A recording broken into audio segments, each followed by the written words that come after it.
I'm what's called a logistic constructor. I worked as an architect for about 7 years. I had had enough of sitting behind a desk for 12 hours every day in the computer, not getting much job satisfaction. My recent project was a very large hospital in Haiti, which took us almost a year and a half to construct. 2.5 years ago, a huge earthquake. There was initial emergency response to go in to help, and of course it was a lot of trauma patients. They started to build the hospital just after the earthquake due to the huge trauma needs of the country. We're in Port-au-Prince, that's where our hospital was. We had a house that was located close to the hospital, so most of the time is just travelling between the house and the hospital. I found myself supervising 70 construction workers, 70 Haitian men.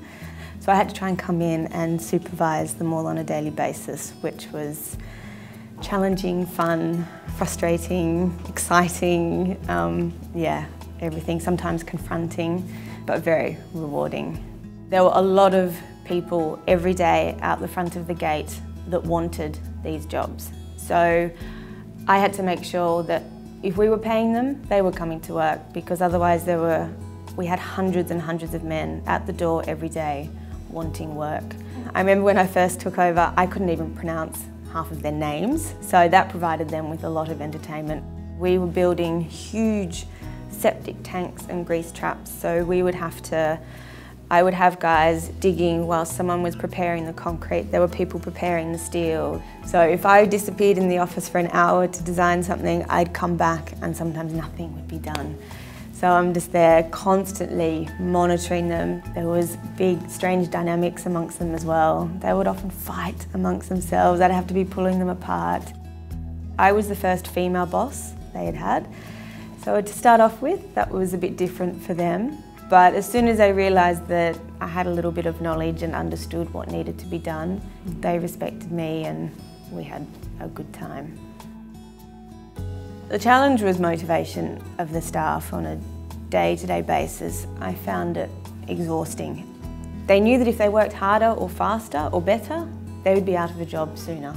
So it was constantly a daily battle to motivate them, to keep things moving forward. You know, there were guys, I worked with them in the end for almost 1 year.